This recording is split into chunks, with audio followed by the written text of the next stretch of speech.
ফজরের আজান অনেক আগেই হয়ে গেছে, কিন্তু সেরকম এখনো মুসল্লি আসেনি। এই জন্য আমরা ফজরের জন্য জাগাতে চলে এসেছি, আপনারা শুনতে পাবেন। প্রিয় প্রিয় ইসলামী ভাইরা, ফজরের নামাজের সময় হয়ে গেছে। ঘুম থেকে নামাজ উত্তম, তাড়াতাড়ি উঠে পড়ুন। ফজরের নামাজের প্রস্তুতি গ্রহণ করুন। আল্লাহ পাক আপনাদেরকে বারবার হজ নসিব করুন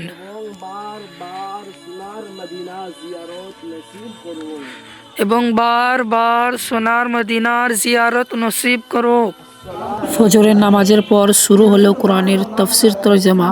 আজ আমরা শুনলাম আল্লাহ পাক আমাদেরকে কোরআনে কী শিক্ষা দিচ্ছেন এবং কোরআনের বাংলা অর্থ আমরা আজকে সবাই মিলে শ্রবণ করলাম এবং আগে ভাইরা তাফসির তরজমার হালকা শেষ হলেই আমি একটু মসজিদের ছাদে চলে আসি, যেন একটু রোদ নিতে পারি। আপনারা ভিউ দেখতে পাচ্ছেন এখানকার। এটাই হলো আমাদের কাফেলা এখন যে মসজিদে আছে সে মসজিদেরই ছাদ। আপনাদেরকে বাইরেটা একটু দেখিয়ে দিচ্ছি। পাশে একটা পুকুরও আছে, দেখতে পাচ্ছেন। এটা হলো বাইরেকার ভিউ। মাশাআল্লাহ, এখানে আমাদের জুয়েল ভাই নামাজের প্র্যাকটিক্যাল করে মুক্তাদিরদেরকে দেখাচ্ছে, যাতে করে তারা শুদ্ধভাবে সঠিকভাবে নামাজ আদায় করতে পারে। কেননা কিয়ামতের দিন এমনও ব্যক্তি থাকবে যাদের নামাজ 70 বছর 80 বছর হয়ে থাকবে, কিন্তু তাদের নামাজ তাদের মুখে ছুঁড়ে মারা হবে, কেননা তারা রুকু এবং সিজদা পরিপূর্ণভাবে আদায় করতো না। এই জন্য আমাদের জুয়েল ভাই তাদেরকে শুদ্ধভাবে নামাজ কী করে পড়তে হবে এটাই শেখাচ্ছে এবং তাদেরকে প্র্যাকটিক্যাল করে দেখাচ্ছে। আপনারা দেখতেই পাচ্ছেন। এখানে আমি আসার পর একটু বায়ান করে দিলাম, আপনারা শুনতে পাবেন।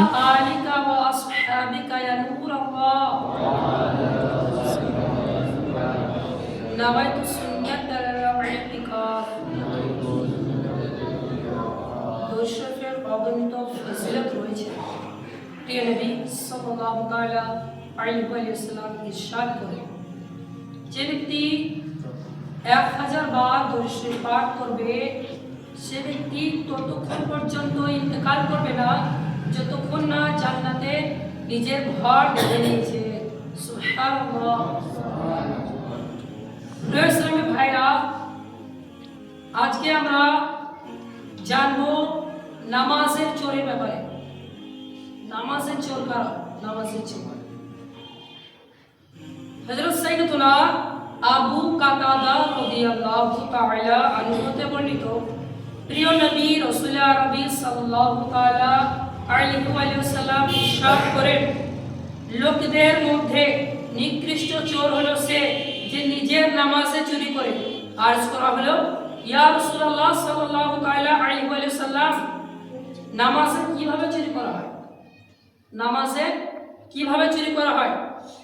ইরশাদ করলেন, এভাবে যে রুকু ও সিজদা পরিপূর্ণ না করা। মানে রুকু এবং সিজদার মধ্যে চুরি করাকে কি বলছে? নামাজের চোর। মানে রুকু পুরোপুরি আদায় না করে উঠে যাওয়া, সিজদা ভালো করে না করে উঠে যাওয়া, একটা সিজদা করে একবার সুবহানাল্লাহ বলার সমপরিমাণ বসে থাকতে হয়, অতটুকু অপেক্ষা না করে আবার আরেকটা সিজদা করে দেওয়া, এদেরকে কি বলা হয়? নামাজের চোর।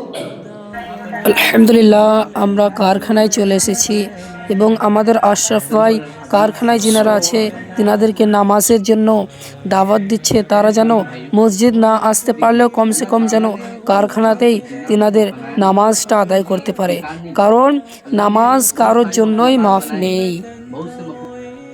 আমরা আসরের নামাজ পড়েই জুয়েল ভাই আর আমি চলে এসেছি একটা পাশের মসজিদে, যেখানে বায়ান করা হবে মাগরিব পরে। আপনারা এই যে পুকুরটা দেখতে পাচ্ছেন, এখানে উজু করতে হয়। মসজিদটা আজকে আমি প্রথম এলাম। জুয়েল ভাই এর আগে 2বার এসেছিল। জুয়েল ভাইকে দেখতে পাচ্ছেন, ইনি বায়ান করবে মাগরিব পরে। আর এটাই হলো সেই মসজিদ এবং আপনারা দেখতে পাবেন মসজিদের ভিতর। তো এটাই হলো মসজিদের ভিতর, দেখতে পাচ্ছেন। মসজিদটা ছোট, তো মুসল্লি হয় মাশাআল্লাহ। আর এটা মসজিদ দেখে মনে হচ্ছে মসজিদে এখনো কাজ চলছে। এই দেখেন আমাদের জুয়েল ভাই নিবায়ন করে দেবে ইনশাআল্লাহ। আর এখানে আমাদের জুয়েল ভাই মুক্তাদিদেরকে নামাজের শর্তর ব্যাপারে বোঝাচ্ছেন, শর্তর ব্যাপারে বায়ান করছেন, নামাজের শর্ত কয়টি, নামাজের ফরজ কয়টি, কারণ এইগুলো নামাজ পড়ার জন্য খুবই ইম্পর্টেন্ট। আর আপনারা দেখতে পাচ্ছেন আমাদের জুয়েল ভাই সূরা মুলক তিলাওয়াত করছে। যে ব্যক্তি সূরা মুলক তিলাওয়াত করে ঘুমিয়ে যায় সেই ব্যক্তির কবরে আযাব থেকে মুক্ত। সূরা মুলক শেষ হলেই আমাদেরকে দাওয়াতের জন্য ইনভাইট করা হয়েছিল, তাই আমরা সবাই মিলে সেখানে যাচ্ছি এবং সেখানেই ফাতিহা করার পরে সেখানেই ইনশাআল্লাহুল কারীম আমাদের খাওয়া দাওয়া হয়ে যাবে।